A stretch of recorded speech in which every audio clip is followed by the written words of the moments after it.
हम बालकांड से शुरू करेंगे पढ़ना। सुनाई दे रहा है सबको? तो कथा जो है इस प्रकार शुरू होती है कि वाल्मीकि के आश्रम में एक दिन देवर्षि नारद मुनि आए। वाल्मीकि उस समय अपने शिष्यों के साथ वार्तालाप कर रहे थे, परंतु अपने आश्रम में आए सुविख्यात अतिथि को देखते ही वह तत्काल आदर प्रकट करने के लिए उठ खड़े हो गए। तो वाल्मीकि के आश्रम में कौन आए? नारद मुनि आए। नारद मुनि को प्रणाम करने और उन्हें आराधदायक स्थान पर बिठाने के बाद ऋषियों ने नारद जी के पैर धोए और उनका यथोचित आदर सत्कार किया।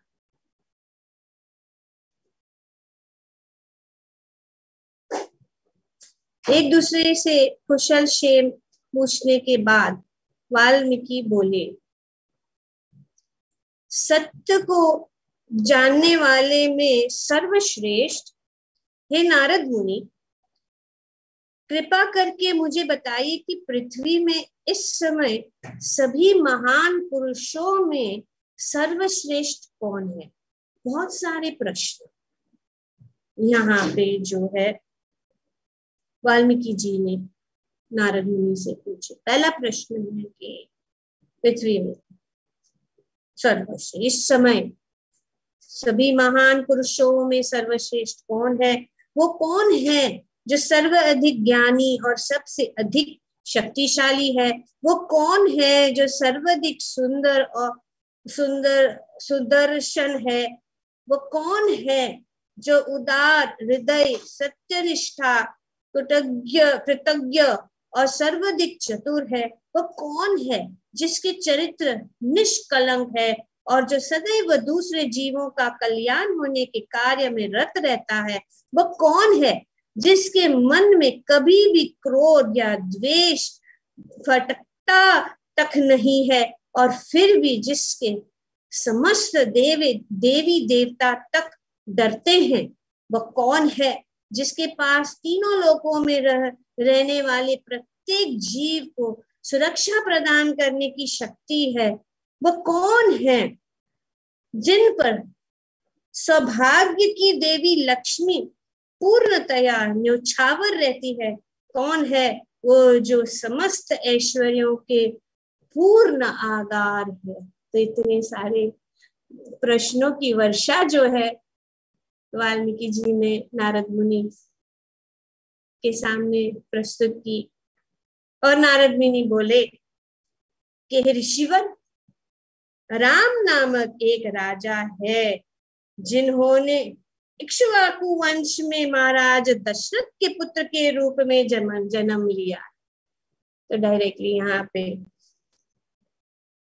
नारद मुनि कहते हैं वह समस्त सद्गुणों का मूर्त रूप है, वह समस्त समृद्धि का भंडार है और अपरंपार शक्तियों के स्वामी है।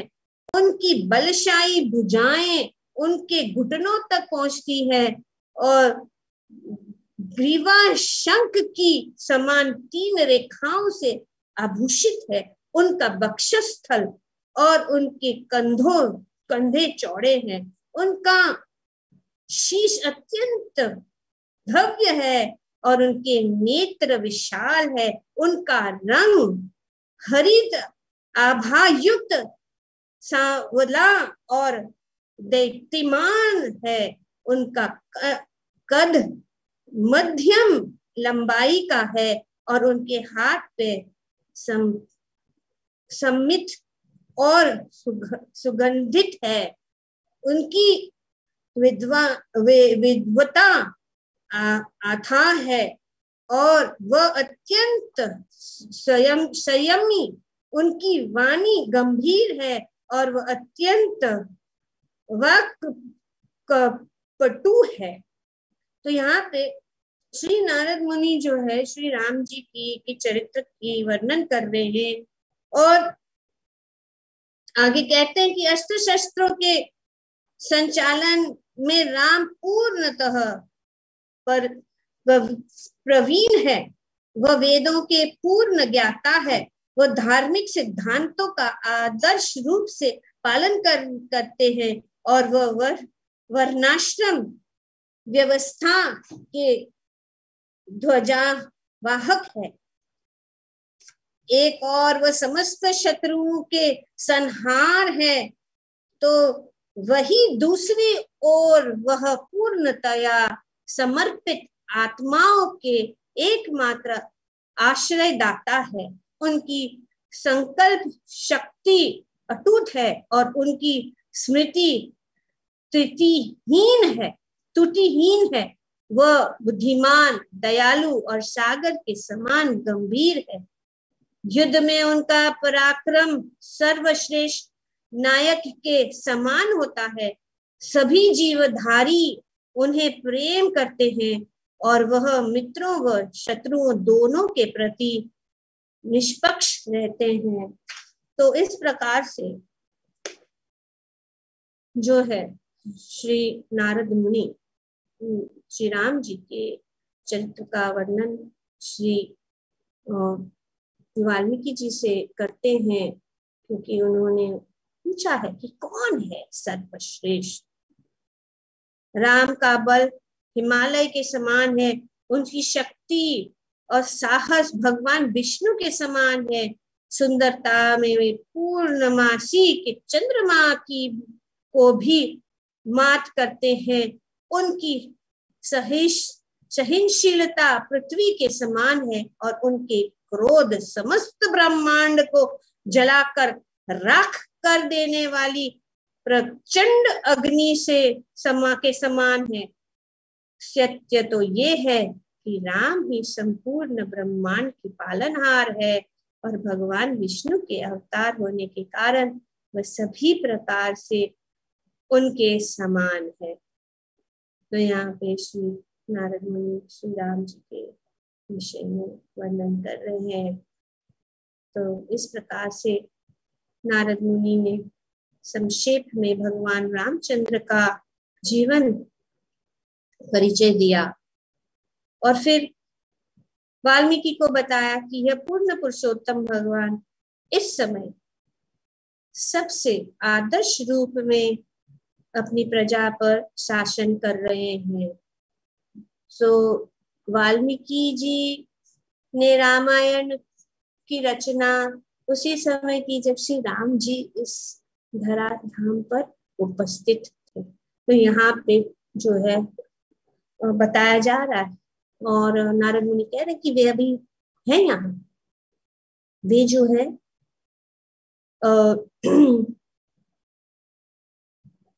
अपनी प्रजा का शासन कर रहे हैं। इस समय सबसे आदर्श रूप में अपनी प्रजा का शासन कर रहे हैं। तो नारद मुनि ने कहा कि भगवान राम के राज्य में कोई भी व्यक्ति बीमारी या मानसिक पीड़ा से ग्रस्त नहीं है। राम राज्य का वर्णन कर रहे हैं। श्री राम की महिमा, कोई भी व्यक्ति बीमारी या मानसिक पीड़ा से ग्रस्त नहीं है। सभी लोग अत्यंत प्रसन्न और समृद्ध है और उन्हें चोरों का अभाव का या भूख का कोई भय नहीं। समस्त कस्बों और गांवों में खाद्य, फल, सब्जियां और दुग्ध उत्पन्न प्रचुरता से उपलब्ध है। असल में भगवान राम के राज्य में लोग उतने ही धर्मनिष्ठा और प्रसन्न है जितने धर्मनिष्ठा और प्रसन्न सतयुग के समय के लोग हुआ करते थे। तो ये राम राज्य, वहां बड़े वहां बाढ़, भूकंप या अकाल जैसी कोई प्राकृतिक आपदा नहीं होती। कोई आपदा नहीं आती। सभी स्त्रियां अत्यंत पवित्र है और उन्हें कभी भी विधवा होने का धस नहीं भोगना पड़ता। भगवान रामचंद्र आध्यात्मिक लोक वैकुंठ में स्थित अपने भगवत धाम को वापस लौटने से पहले 11,000 वर्ष तक पृथ्वी पर शासन करेंगे। तो इस प्रकार से श्री नारद मुनि जो है श्री रामचंद्र के विषय में वाल्मीकि जी को बता रहे।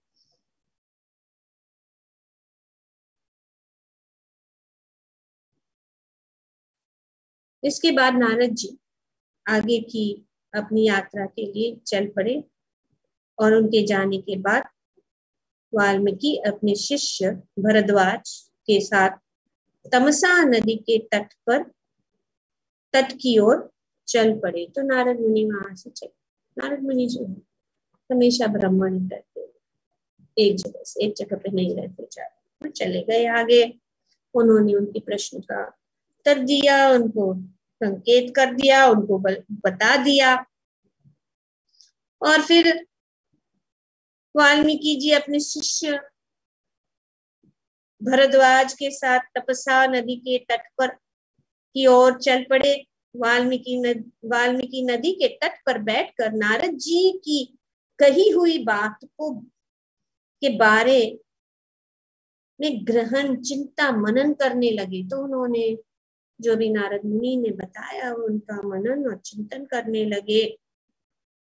तभी वाल्मीकि की नजर जंगल के अंदर रति क्रीड़ा में आनंद मग्न होकर अत्यंत सुरीली आवाज में गाते क्रौंच पक्षी के एक जोड़े को पर पड़ी।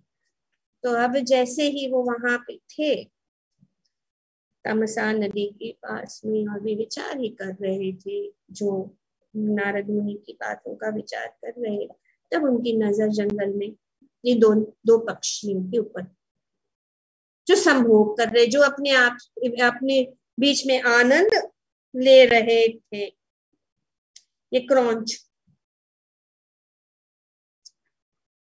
पक्षी के एक जोड़े पर उनकी नजर पड़ी। अचानक निषाद जाति का एक दुष्ट शिकारी अपने छुपने की आड़ से बाहर निकला और उनसे बाण चला दिया। तब अभी इसी प्रकार से जब वे आनंद ले रहे थे दोनों पक्षी, तब एक निषाद शिकारी उन्होंने उनके ऊपर बाण चला। तो इस बाण से जो है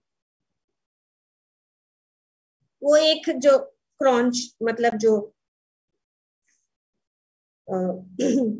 पक्षी था उसको वो घायल हो गया। वो घायल होकर नीचे गिर गया और पीड़ित होकर बहुत चिल्लाया और मृत्यु की पीड़ा से छटपटाते हुए और रक्त से लथपथ अपने संगी को देखकर मादा क्रौंच करुण स्वर से रोने लगी। तो अभी जो के साथ थी उन्होंने देखा कि मेरा साथी का इस प्रकार से घायल हो गया, उसको मारा गया, बहुत रोने लगे। पल भर में ही इंद्रियां आनंद के शिकार से दुख के गर्त में पहुंच गई थी। अभी यह भी एक क्षण में आनंद ले रहे थे और दूसरे क्षण में दुख। यह देखकर वाल्मीकि का हृदय दुख से भर उठा। तो उन्होंने देखा है क्या इतने आनंद से वे एक दूसरों से संभोग कर रहे थे, आनंद ले रहे थे। और ये कौन है इतना कठोर जिसने इनको घायल कर दिया। देख तो वाल्मीकि का हृदय दुख से भर उठा और उन्होंने वह शिकारी घोर पापी जान पड़ा। उन्होंने उस शिकारी को बोला ये बहुत बड़ा पापी है। क्रोध से उबलते ऋषि ने शिकारी को शाप देते हुए कहा। तो उन्होंने शाप दे दिया। किसको? उन्होंने शिकारी को, ओ पक्षियों के हत्यारे, तुझे जन्म जन्मांतर तक कभी शांति न मिले। अपनी संगिनी के साथ सुख भोगते एक भोले भाले अबोध जीव की ऐसी निर्दयता पूर्वक हत्या करने के लिए यह तेरा दंड है। उन्होंने घोषणा की ये तुमने जो किया है बहुत घोर पाप। तो आगे, परंतु मुंह से शाप निकलते ही वाल्मीकि ने खुद को लज्जित अनुभव किया, क्योंकि वह अपने क्रोध पर संयम नहीं रख सकते। अभी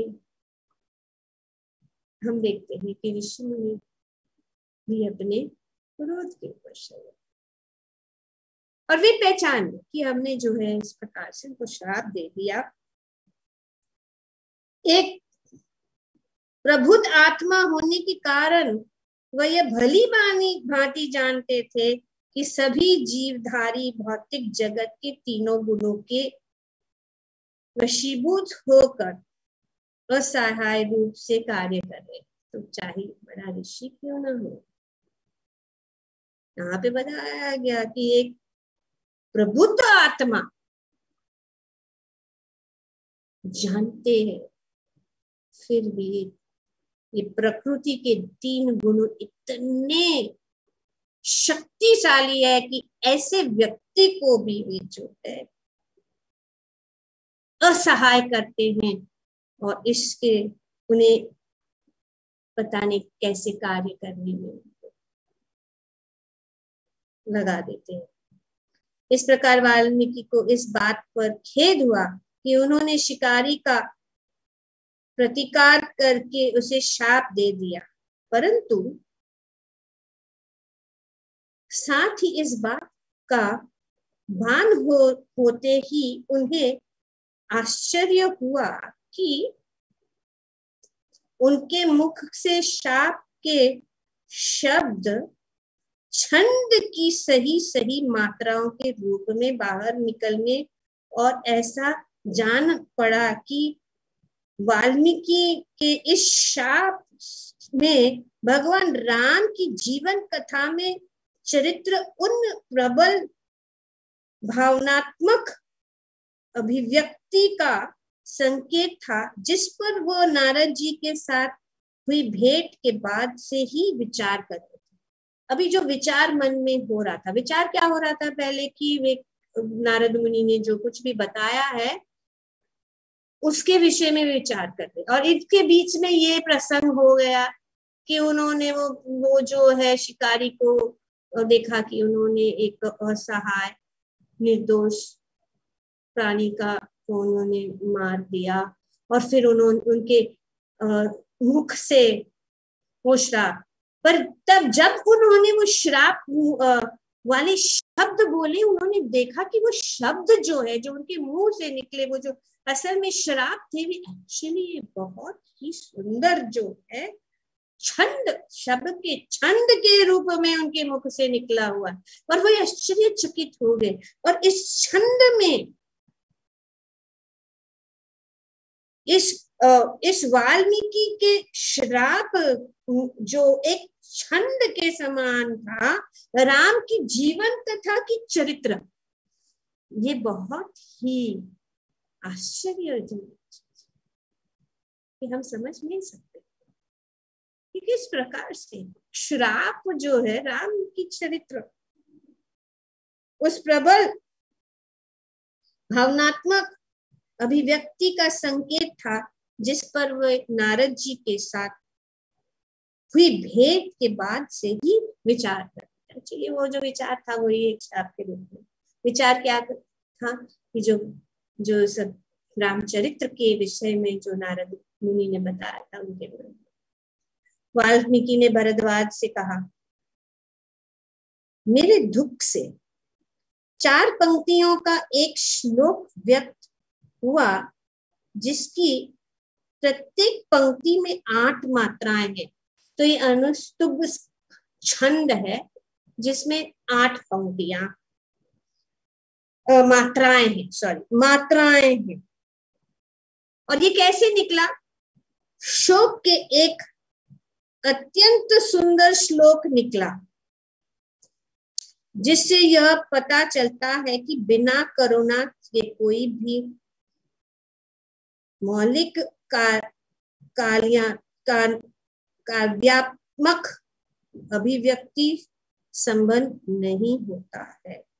तो कभी भी यहाँ पे बताया गया है कि काव्यात्मक अभिव्यक्ति जो है जब तक किसी प्राणी के प्रति दया या कंपैशन जैसे कहते हैं, ये जो है वे कंपैशन जो है वे कविता के रूप में तब होती है जब वो प्रकट कैसे होती है, जब हम किसी व्यक्ति या किसी जीव के प्रति हम जो है इस प्रकार से करुणा। तो इस के बाद वाल्मीकि ने तमसा नदी में स्नान किया और फिर वह अपने आश्रम में लौट गए। तो ये प्रसंग हो गया, वे अपने आश्रम में लौट गए। फिर कुछ ही समय बाद जब वाल्मीकि शांत मन से बैठे हुए थे और शिकारी को दिए गए अपने शाप पर गहन विचार कर रहे थे, तभी उन्होंने देखा कि ब्रह्मांड के सर्वोच्च ग्रह पर स्थित अपने धाम से ब्रह्मा जी वहां आ रहे थे। तो वे अपने आश्रम में गए और जब वे अपने आश्रम में गए तो उन्होंने देखा कि ब्रह्मा जी वहां पे आ रहे अपने धाम सर्वोच्च धाम से।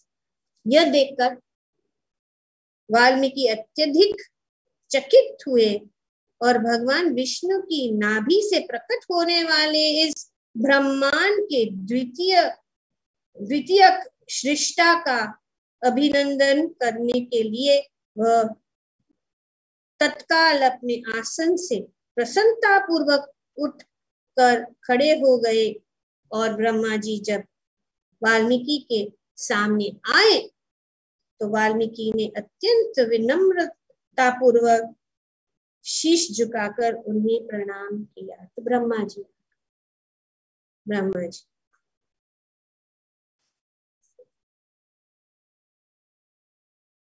इसके बाद उन्होंने अपनी सर्वोत्कृष्ट क्षमता के अनुसार आदर पूर्वक ब्रह्मा जी की वंदना की। इस प्रकार आदर सम्मान प्राप्त करने के बाद प्रत्येक प्राणी के मन की बात को समझने वाले ब्रह्मा जी ने वाल्मीकि से कहा। तो ब्रह्मा जी विकालदर्शी है, सभी प्राणी के मन की बात जानते हैं। तो उन्होंने वाल्मीकि से कहा, हे पुण्यात्मा ऋषि, ये सोचकर शोक न करे कि आपने उस शिकारी को गलत ढंग से शाप दे दिया। मैं आपको एक अत्यंत गोपनीय बात बताता हूँ। आपने क्रोध पूर्वक जो शब्द कहे वे आपके अपने शब्द नहीं थे। कि जो आपने शब्द क्रोध पूर्वक बोले ये आपके शब्द नहीं थे, वे मेरे मेरे शब्द थे।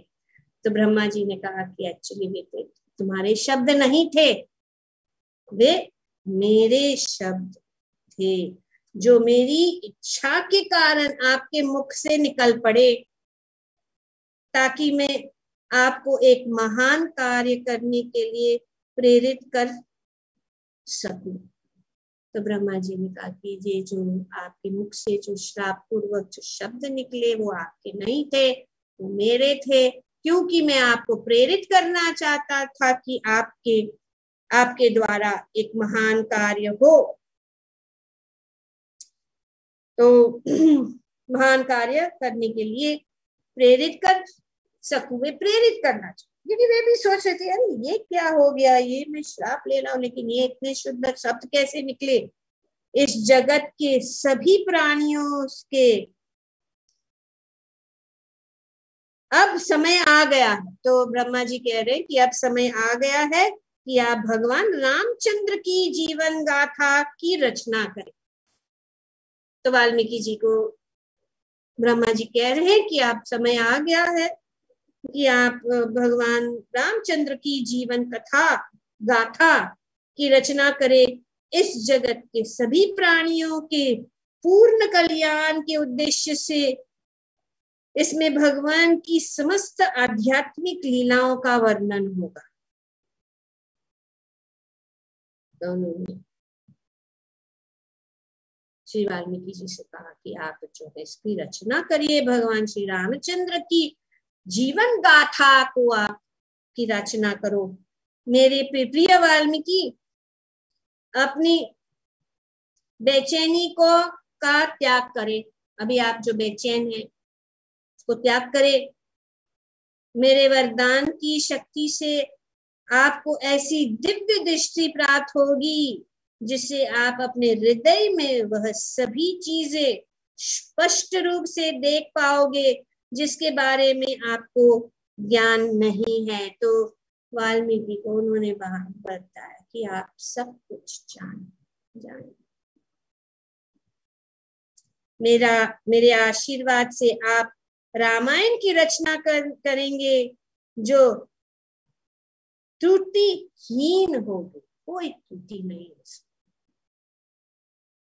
ब्रह्मा जी ने इस प्रकार से वाल्मीकि जी को वरदान दिया, उनको आदेश दिया कि वे रामायण की रचना करें, श्री राम जी के चरित्र की और श्री राम की महिमा का वर्णन करें। वाल्मीकि ऋषि को इस प्रकार वरदान देने के बाद ब्रह्मा जी अपने दिव्य हंस रथ पर चढ़कर वहां से चले गए और उन्हें दिव्य रथ पर चढ़कर जाते हुए देखने वाले सभी प्राणियों के हृदय में आश्चर्य से भर गए।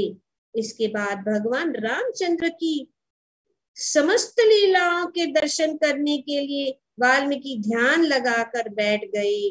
वाल्मीकि मुनि जब गहन आध्यात्मिक समाधि में लीन हो गए तो उन्हें सचमुच भगवान रामचंद्र के धरती पर अवतारित होने से जुड़ी समस्त बातें स्पष्ट रूप से दिखाई दी। तो वाल्मीकि के हृदय में और ब्रह्मा जी की आशीर्वाद और नारद मुनि के वर्णन से वे जो है श्री रामचंद्र जी की समस्त बात से जुड़ी हुई समस्त बातों को वो जान सकते।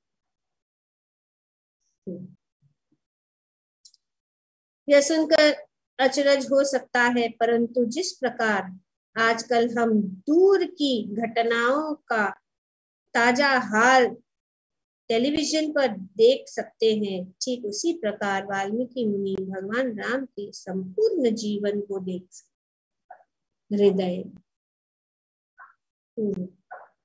दूरदर्शन वाल्मीकि ने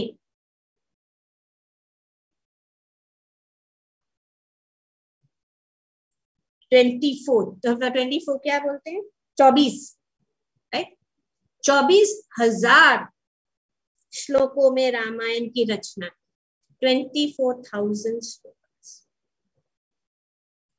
सब ब्रह्मा जी के पास अपने महान संत श्री वाल्मीकि इस महाकाव्य की रचना पूरी करने के बाद वह इन बात पर विचार करने लगे कि वह किसे यह रचना पढ़ाए ताकि यह उनकी स्मृति में बस जाए और फिर धीरे धीरे संपूर्ण विश्व में इसका प्रसार हो। अभी ये रचना तो करने का उन्होंने विचार किया, उन्होंने रचना किया, फिर उन्होंने सोचा कि किस प्रकार से इसको फैलाए, प्रचार, क्योंकि यही तो ब्रह्मा जी ने उनको आदेश दिया कि आप जो है कि इस जगत के सभी प्राणियों के पूर्ण कल्याण के उद्देश्य, तो उद्देश्य क्या है इस रामायण का? उद्देश्य क्या है? ताकि सभी जो है इस जगत के प्राणियों तक के पहुंचे, क्योंकि हरि की कथा को सुनने से हम सभी पापों से मुक्त हो जाते हैं, हम सभी कल्मश से मुक्त हो जाते हैं और हमारे हृदय के अंदर जो ताप जो शीतल हो जाता है और भगवान के प्रति हमारे हृदय में प्रेम जागृत हो जाता है, जिस प्रेम के लिए हम खोज लेते। तो इस प्रकार अब उन्होंने ये सोचा कि किसको ये पाठ पढ़ाऊं, ये रामायण किसको शिक्षण किसको करूं की रचना। इस महाकाव्य की रचना पूरी करने के बाद वह इस बात पर विचार करने लगे कि वह किसे यह रचना पढ़ाएं ताकि वह उनकी स्मृति में बस जाए और फिर धीरे धीरे संपूर्ण विश्व में इसका प्रसार हो। ये उस समय तो कोई पुस्तक नहीं था, अभी तो हम पुस्तक वितरण, यही है पुस्तक वितरण का यही उद्देश्य है कि पूरा विश्व में जो है भगवान की महिमा फैले और हम सब इस कार्य के लिए नियुक्त किए गए भगवान की ओर से कि हम इस ज्ञान, क्योंकि आज हमारी बुद्धि इतनी कमजोर है कि हम ये 24,000 श्लोक कैसे याद, एक दो श्लोक याद करने में इतना समय जाता, तो इस प्रकार से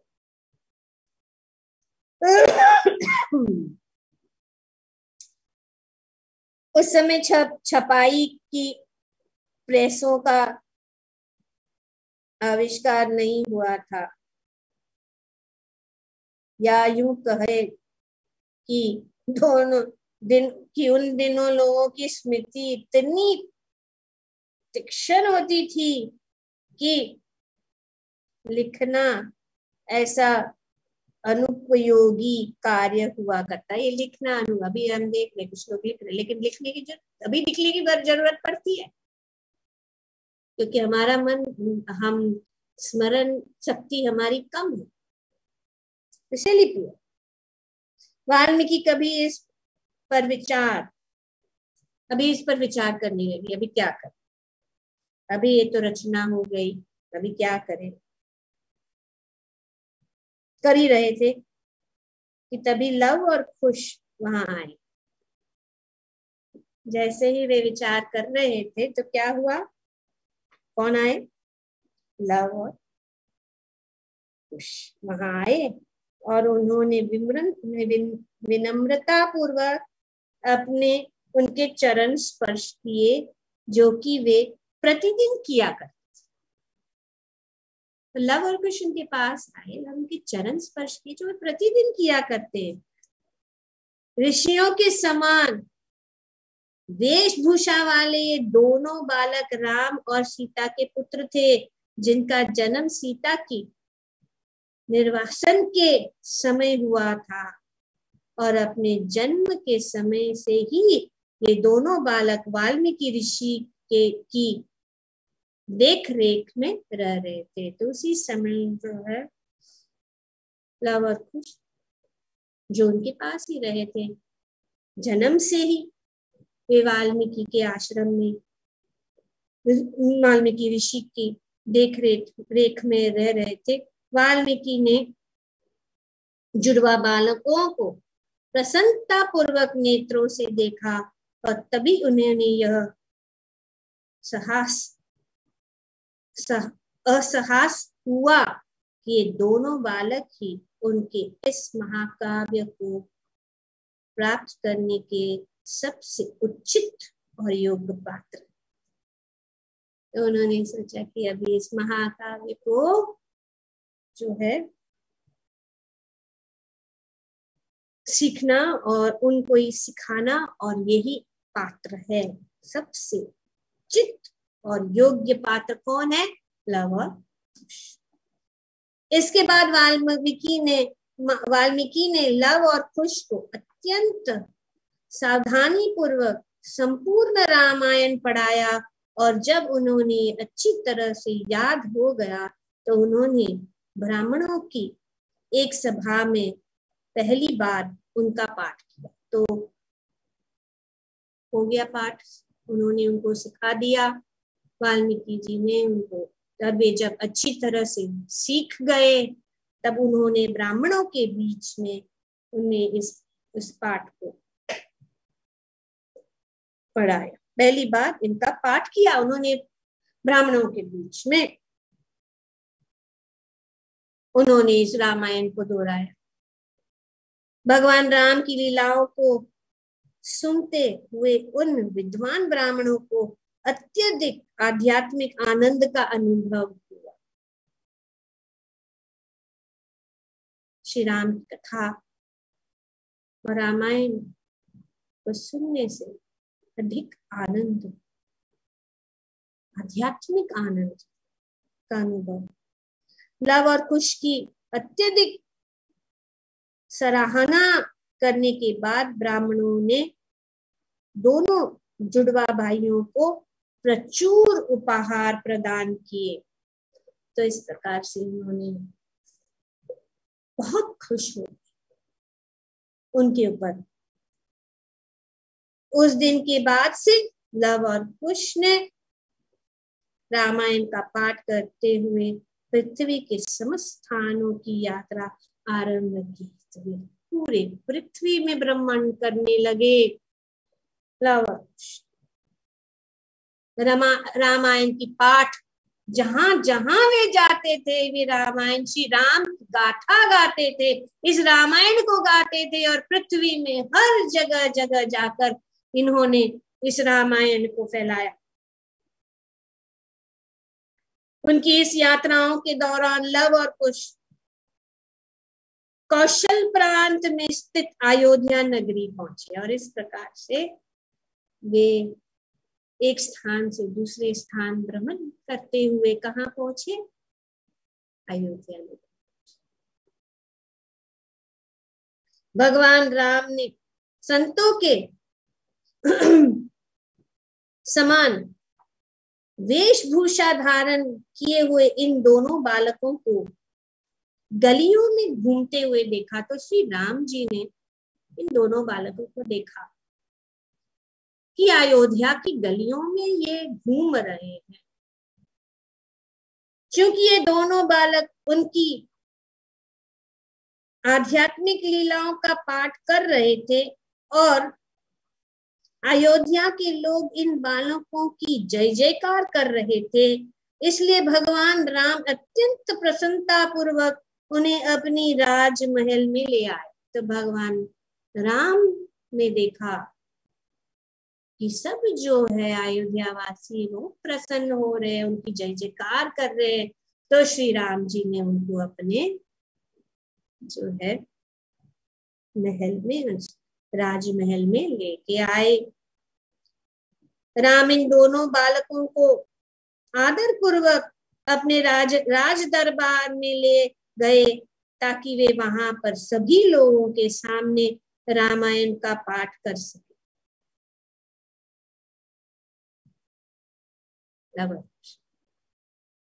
भगवान के राम के दरबार में लेके आए भगवान उनको, और उनको वहां पे रामायण का पाठ करने के लिए उन्होंने कहा।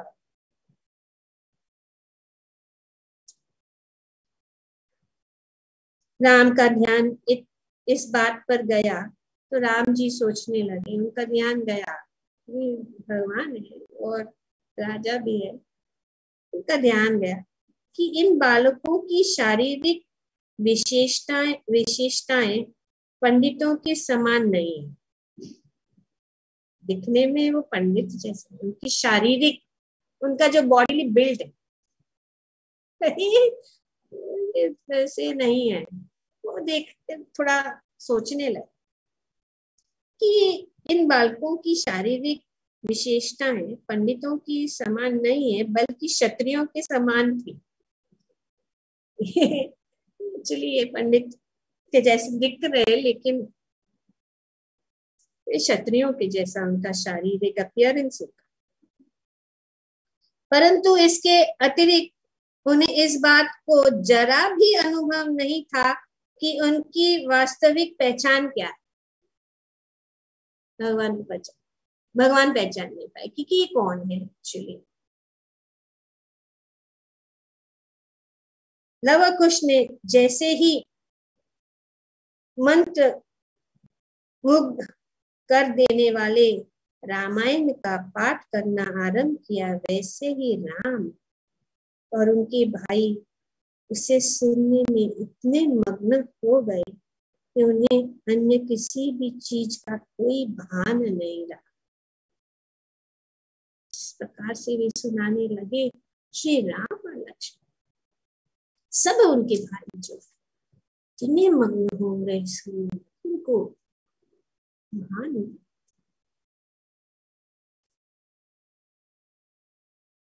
कृष्ण भावनामृत का प्रभाव ऐसा ही होता है। यदि संसार में रहते हुए हम अपने विचारों को रामायण और ऐसी ही अन्य साहित्य में केंद्रित कर दे तो हम भौतिक बुराइयों के बीच रहते और हमारी चेतना आध्यात्मिक जगत में निवास करती है। तो इस अगर हमारी चेतना भौतिक है लेकिन ऐसी कथाओं को सुनकर हमारा चेतना आध्यात्मिक जगत में निवास करती। तो इस प्रकार से समय है, थोड़ा आगे भी जाएंगे। इस प्रकार से हम ये रामायण की रचना वाल्मीकि द्वारा की गई, उसका प्रचार स्वयं भगवान की दो पुत्र के द्वारा पूरी पृथ्वी में प्रसार हुआ। अब कथा शुरू होती है। अब हम कथा शुरू। अत्यंत प्राचीन काल से वैवस्वत मुनि के ज्येष्ठ पुत्र इक्ष्वाकु के वंशजों ने पृथ्वी पर शासन किया। तो इस पूरे पृथ्वी का शासन कौन है? वैवस्वत मनु के ज्येष्ठ इक्ष्वाकु। मनु के कौशल प्रांत में सरयू नदी के तट पर स्थित अयोध्या नगरी में अपनी राजधानी बनी। सरयू नदी के तट पर अयोध्या नगरी उन्होंने बनाई। बाद में इक्ष्वाकु के वंश महाराज दशरथ के शासन काल के दौरान अयोध्या चमत्कारी रूप से फला फूला। तो दशरथ महाराज इस वंश उनके शासन का, तो अब अनेक अनेक श्लोकों या शब्दों द्वारा अयोध्या नगरी का वर्णन, जैसे कि हम इस समय श्रीमद् भागवतम में भगवान के धाम वैकुंठ का नगरी का हम जो है सुन रहे, उनका वर्णन हम सुन रहे, उसी प्रकार से यहाँ पे अयोध्या नगरी। समय को बचाने के लिए हम थोड़े से पॉइंट्स करेंगे, क्योंकि बहुत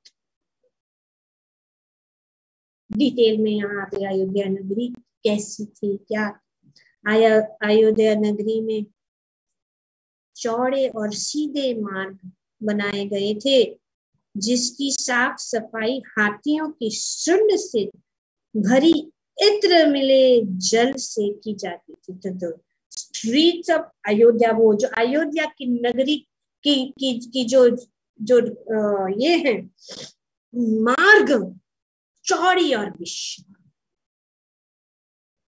और उनकी सफाई कैसे, हाथियों के सुंड, परफ्यूम्ड वाटर, ऐसा वैसा जल पूरे उनके सुंड से।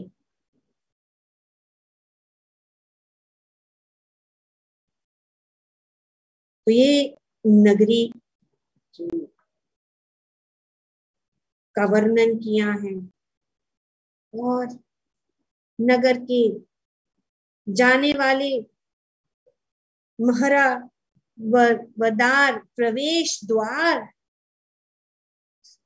संगम मर से बनाए गए और स्टडेड विद ज्वेल्स, और वो सब रत्नों से जो द्वार है, ये है अयोध्या नगरी।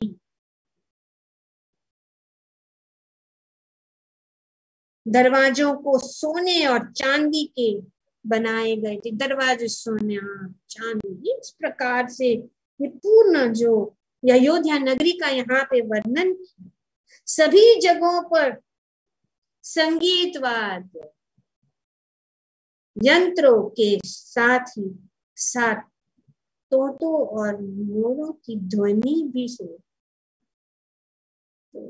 तो तोते सुंदर ध्वनि, मोर, ये सब जो है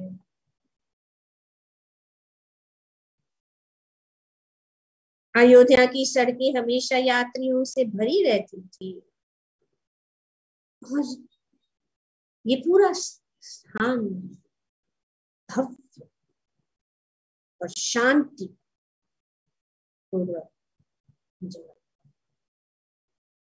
समृद्धि और ऐश्वर्य की कोई तुलना नहीं की जा सकती, परंतु इतनी समृद्धि, ऐश्वर्य और प्रतिष्ठा के बावजूद महाराज दशरथ प्रसन्न नहीं थे, दुखी थे। महाराज दशरथ दुखी, प्रसन्न नहीं थे, क्योंकि उनके वंश को आगे बढ़ाने के लिए उनका कोई पुत्र नहीं था।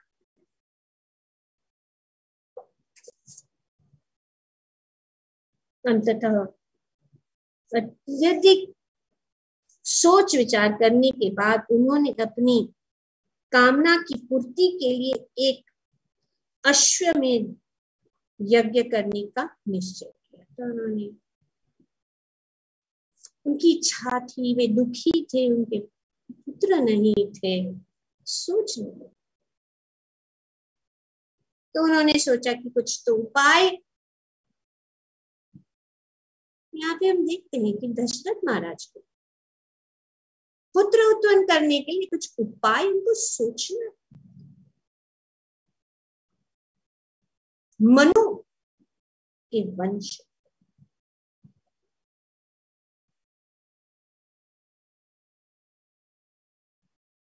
तो उन्होंने सोचा कि अश्वमेध यज्ञ करने का निश्चय उन्होंने किया।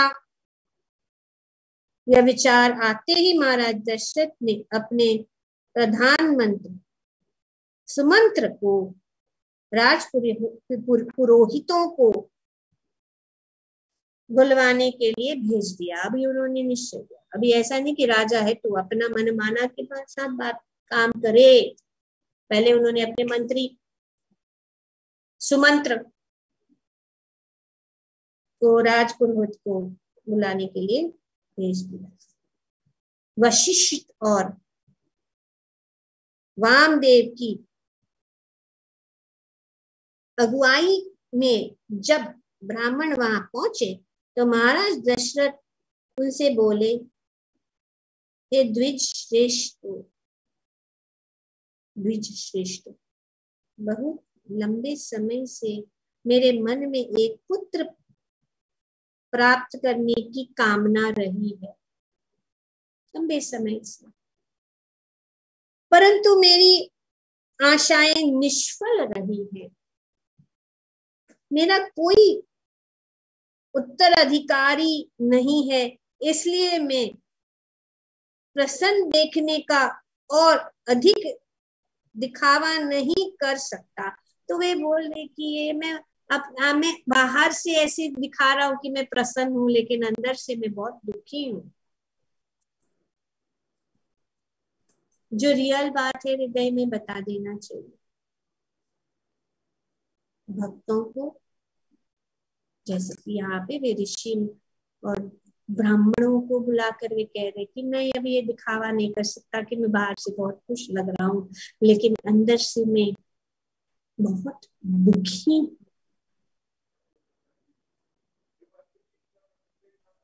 मैं ये दुख इसलिए मैं प्रसन्न दिखने का और अधिक दिखावा नहीं कर सकता।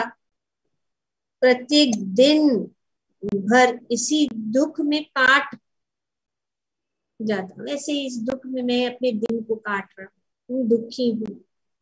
इस विषय पर अत्यंत गंभीरता पूर्वक सोच विचार करने के बाद मैंने आप लोगों के से अनुमति लेकर एक अश्वमेध यज्ञ करने का निश्चय किया है। आप सभी शास्त्रों के ज्ञाता हैं, इसलिए मैं आपसे अनुरोध करता हूं कि आप मेरा उचित मार्गदर्शन करें। ये मेरे मन में ऐसा है, मैं चाहता हूं और शायद अश्वमेध यज्ञ करने से जो है मेरी इच्छा पूर्ण हो जाए। आप लोग मेरी मार्गदर्शन करें। महाराज के इस प्रस्ताव पर सभी ब्राह्मणों ने एक स्वर से सहमति जता ली। तो उन्होंने कहा श्योर, वेरी गुड, अच्छी बात। अतः उन्होंने अपने मंत्रियों को तत्काल तैयारियां आरंभ करने के आदेश दे दिया। अभी उन्होंने कहा कि ओके डन, हो सकता है, आप करिए, कोई प्रॉब्लम नहीं। इसके बाद सुमंत महाराज दशरथ को एक तरफ ले गए और महान ऋषियों की एक सभा से जुड़ी एक कहानी उन्हें सुनाने लगे जो उन्होंने पहले कभी सनत कुमार से सुनी थी। तो सनत कुमार कौन है? 4 कुमार। तो अभी ये जो सुमंत्र जब उन्होंने ऐसा निर्णय किया कि करता है, तो उन्होंने सोचा कि मैं कुछ बात बता दूं। सुमंत्र ने कहा कि मैं दशरथ को एक तरफ बुला के, महाराज दशरथ को एक तरफ बुला के उन्होंने कहा, एक कहानी उनको सुनाने का प्रयास किया जो उन्होंने सनत कुमार से सुनी। सुमंत्र बोले, प्रिय राजन, आप निश्चित ही इस कथा को सुनकर अत्यंत प्रसन्न होंगे क्यों हमने यह भविष्यवाणी, क्योंकि हमने ये भविष्यवाणी है कि भविष्य में आप 4 यशस्वी पुत्रों के पिता बनेंगे। अभी ये भविष्यवाणी एस्ट्रोलॉजिकली लिखा गया है, भविष्यवाणी है कि आपके, लेकिन कुछ बाधाएं हैं जो नहीं हो रहा, लेकिन आपके जो है 4 यशस्वी पुत्रों के पिता बनेंगे आप, सुमंत्र ने कहा। और वे अभी की कथा बता रहे,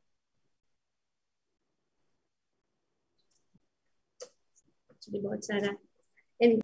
तो ये जो है summary, if you feel can tell me the time so I can stop. Okay, तो कथा इस प्रकार है जो वे बता रहे हैं राजा दशरथ को। राजा रोमपाद ने अतीत में कुछ अपराध किए थे, जिसके कारण उनके राज्य में एक बार बहुत भयानक अकाल पड़ा और वहां के सभी जीव इससे अत्यंत भयभीत हुए। कभी कभी कुछ दोष हो जाए, उस दोष के कारण जो है कुछ चीजें भोगने पड़ते हैं। तो यहाँ पे रोमपाद महाराज के राज्य में भयानक अकाल, फैमिन, जब स्थिति असहनीय हो गई तो महाराज रोमपाद ने अपनी विद्वान ब्राह्मणों की समिति को बुलाया और बोले, मैं जानता हूं कि मेरे राज्य के लिए दुखदायी बना हुआ यह अकाल मेरे अपनी त्रुटियों का परिणाम है। अभी ही बता रहे कि मेरी गलतियों, मेरी त्रुटियां, मैंने कुछ गलतियां की। राजा जो है पहले ऐसा नहीं था कि किसी के ऊपर थोप दो, खुद उत्तरदायित्व लेते कि मेरे कारण मेरे जो प्रजा है, वो मेरी प्रजा अगर दुख में दुख भोग रही है तो मेरे कारण, मैंने कुछ गलतियां की है, इसके वजह से।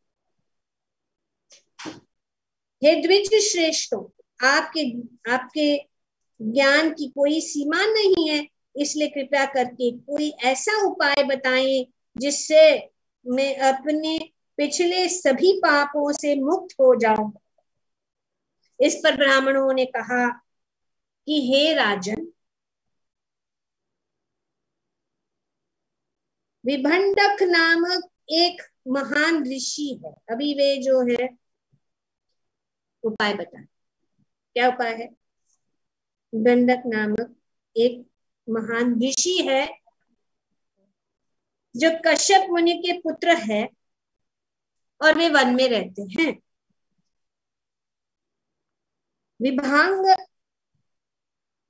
विभांड के पुत्र का नाम ऋष्यशृंग है। ऋष्यशृंग है उनका एक पुत्र है, उनका नाम है, ये विभांडक के पुत्र का नाम है ऋष्यशृंग।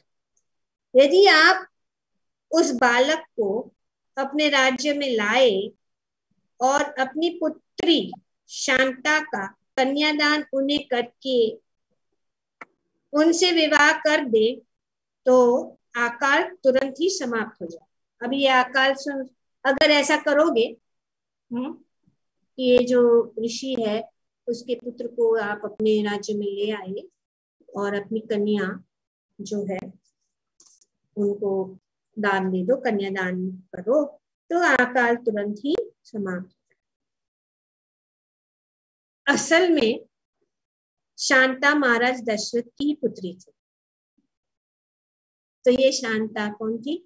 महाराज दशरथ की पुत्री थी। देखिए उनके पास कोई इशू नहीं है, लेकिन उन्होंने जो है अपने निसंतान मित्र महाराज रोमपाद के अनुरोध पर महाराज दशरथ ने अपनी कन्या उन्हें दे दी ताकि महाराज रोमपाद उनका पालन पोषण कर सके। तो उन्होंने अपनी कन्या को उनको, क्योंकि उनके पास कोई था नहीं, कोई कन्या नहीं थी। अकाल को दूर करने का उपाय सुनकर रोमपाद अत्यंत प्रसन्न हुए, परंतु जब उन्होंने अपने पुरोहितों से कहा कि वे ऋषि श्रृंग को अपने साथ राज्य में लाए, तो पुरोहितों ने ऐसा करने से मना कर दिया। अभी उपाय भी दे रहे, बोल रहे नहीं ला, अभी उनको लाना पड़ेगा राज्य में तो अकाल, और उनको अपनी पुत्री से उनका विवाह करा लो और ये अकाल, लेकिन ये संभव नहीं है, आप नहीं कर सकते। उन्होंने मना कर दिया। क्यों? ब्राह्मणों ने महाराज को इसका कारण समझाते हुए कहा, अगर हम विभांडक के पुत्र को उनके घर से ले जाने के लिए प्रलोभन देने का प्रयास करेंगे तो विभांडक हमें शाप दे।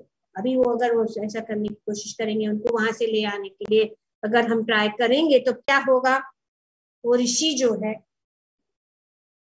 विभांडक जो है वो क्या करेगा, श्राप देगा। इसीलिए मत, ये कठिन है। क्यों?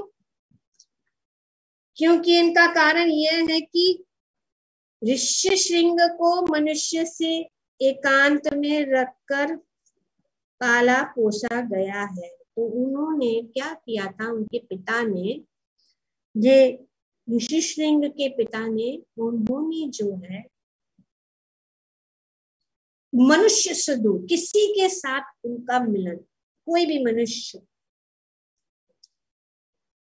उन्होंने क्या किया, उनको मनुष्य से एकांत में रखकर पालन पोषण किया, और उसने अपने पिता के अतिरिक्त अन्य किसी भी मनुष्य को देखा तक भी नहीं था। तो ये ऋषि उसने अपने पिता के सिवाय और कोई है ही नहीं, कोई मनुष्य दूसरा कोई है ही नहीं, उनको उस प्रकार से उनको पालन, वो किसी को नहीं। क्यों? उसे सांसारिक प्रपंचों के माया जाल से दूर रखने के लिए उनके पिता ने यह उपाय निकाला, उनको माया जाल से बचाने के लिए, ताकि वे माया में न फंस जाए, इस संसारिक प्रपंचों और माया जाल से दूर रहे। तो इसीलिए उन्होंने उनको जो है किसी के साथ तो कुछ तो उपाय निकालना पड़ेगा। प्रिय राजन, हम सभी आपके कल्याण की कामना करते, इसलिए हमने ऋषि श्रृंग को आपके राज्य में लाने का एक उपाय निकाला। अभी एक उपाय कि उसको कैसा लाया जाए। अगर हम लाने की कोशिश करेंगे और उनके पिताजी ने देख लिया तो फिनिश, हम लोग खत्म हो जाएंगे। जो वैसे भी बिगड़ी हुई बात है, जो और भी बिगड़ जाएगी। तो क्या किया जाए, तो उन्होंने एक दूसरा उपाय निकाला। इस बालक ने कभी भी स्त्री जाति को नहीं देखा। अभी उसने जो है, इस बालक ने स्त्री जाति को नहीं देखा, ऑब्वियसली मनुष्य को ही नहीं देखा, तो स्त्री को क्या देखेगी। और वह उनके सानिध्य के आनंद से पूर्णतः वंचित है। उनको वो आनंद कभी नहीं प्राप्त हुआ, उनको वांछित है, उनको पता नहीं है क्या है। आप सबसे सुंदर गणिकाओं को वहां भेजे और इस बालक को अपनी मधुर जो है उनको इस प्रकार से प्रलोभित करने के लिए कहें तो उनको उस तरह से उनको भेजो और उनको ट्राई करो कि उनको जो है आकर्षित करो। हमें विश्वास है कि इस ढंग से आपका उद्देश्य आसानी से पूरा हो जाए। तो उन्होंने कहा कि ऐसे करेंगे तो शायद आपका उद्देश्य, क्योंकि उनको आना है, अगर वे आएंगे तो फिर वर्षा हो जाएगी और सब जो अकाल जो है खत्म हो जाएगा। महाराज रूपपाद ने इस प्रस्ताव को स्वीकार कर लिया और सबसे युवा व सुंदर वेश्याओं को जंगल में भेज दिया। तो उन्होंने वहां पे जंगल में भेज दिया। यहाँ पे बताया कि वे जो है वहां पे जाकर अपना शिविर उनके आश्रम के पास उन्होंने लगा दिया। पूरा वर्णन है, हम थोड़ा सा शॉर्ट जल्दी करना चाहते हैं। तो ये ऐसा हुआ कि वे जो है, पर ये जो है कभी बाहर भी नहीं आते ज्यादा, लेकिन एक बार वे जो आए,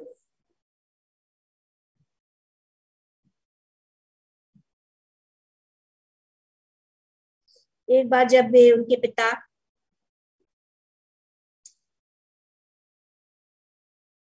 नहीं थे और वे जंगल में ऐसे भटक रहे थे, एक दिन ऋषिशृंगी जंगल में भटकते हुए इन वेश्याओं के डेरे पर आ पहुंचे। तो अभी ये पहुंचे वहां, तो वे बहुत प्रसन्न हो गए, लड़कियां भी ये आ गए हैं, अभी हमारा कार्य सफल हो जाएगा। उनको किसी न किसी तरह से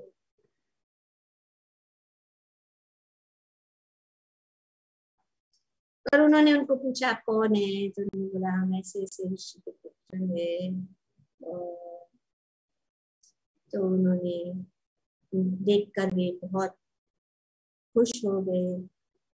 उनको पता भी नहीं था कि स्त्री है, उन्होंने सोचा कि कोई मनुष्य ही है, उनको पता नहीं स्त्री क्या है पुरुष क्या है, उनको कुछ पता नहीं। तो उन्होंने कहा कि आप लोग आइए मेरे आश्रम में। तो उन्होंने उनको आश्रम में बुलाया। तो उस आश्रम में बुलाकर उनको फिर जो थोड़ा उनको प्रसाद दिया, उनके चरण को धोए, और उनको पता नहीं, वो जो है उनके चरण धोए, उनको आसन दिया, उनको अच्छी तरह से सम्मान किया। और इस प्रकार से अभी यहाँ पे जो स्त्रियां थी वे सब डर रही थी कि अगर उनके पिता आ जाए और हम दिखाई दे तो जो है हम तो फंस गए। तो इस प्रकार से उन्होंने कहा कि ठीक है, अभी आपने तो हमारा इतना अच्छा से सम्मान किया, प्रसाद खिलाया, ये सब किया, लेकिन हमारे वहां तो दूसरा प्रकार का ये जो है स्वागत होता है और हम जो है आपको दिखाना चाहते हैं। और उन्होंने क्या किया, उन्होंने उनके पास बहुत सुंदर मिष्ठान अयोध्या से लाए हुआ सुंदर मिष्ठान उनको खिला दिया। और ये कंदमूल खाने वाले ऋषि जब उन्होंने ये चखा तो उनको बहुत अच्छा लगा कि अरे ये कैसी चीज है, कभी भी मैंने खाई नहीं। और निकलने के पहले उन्होंने क्या किया, उन्होंने कहा कि धन्यवाद देना चाहते हैं, और उन्होंने जो है वो ऋषि को आलिंगन कर दिया। आलिंगन कर दिया तो खत्म हो गई बात। और वे बोलते हैं ठीक है हम जाते हैं, फिर आप जरूर आना हमारे लिए। तो इस प्रकार से जो है जो कहकर लड़कियों ने ऋष्यशृंगी का बहुत कसकर और अत्यंत स्नेह पूर्वक आलिंगन किया और उन्हें कुछ अत्यधिक स्वादिष्ट मिष्ठान खाने को दिया। लड़कियों के जाने के बाद ऋषि श्रृंग के मन में बेचैनी होने लगी। अभी कभी भी एक्सपीरियंस नहीं, ऐसा एक्सपीरियंस तो एकदम बहुत शॉकिंग हो गया उनके लिए। तो बेचैनी होने लगी क्योंकि कामुक इच्छाओं का जो बीज लंबे समय से अब तक मन में दबा हुआ था वह अब अंकुरित हो चुका। अभी काम वासना तो वो तो है ही, चाहे कितना भी दबा के रख दो। तो इस प्रकार से उनके मन में और उनके अंदर जो एक काम वासना का बीज था वो अंकुरित हो गया, फिनिश हो गए वो अभी। तो फिर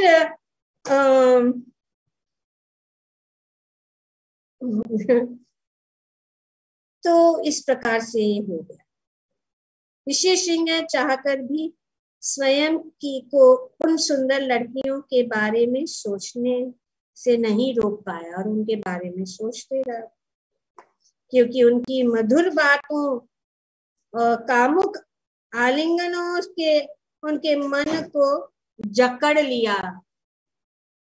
अभी उसके पिता ने उसको कितना ट्राई किया, लेकिन अभी क्या करे, अभी ये होना था हो गया।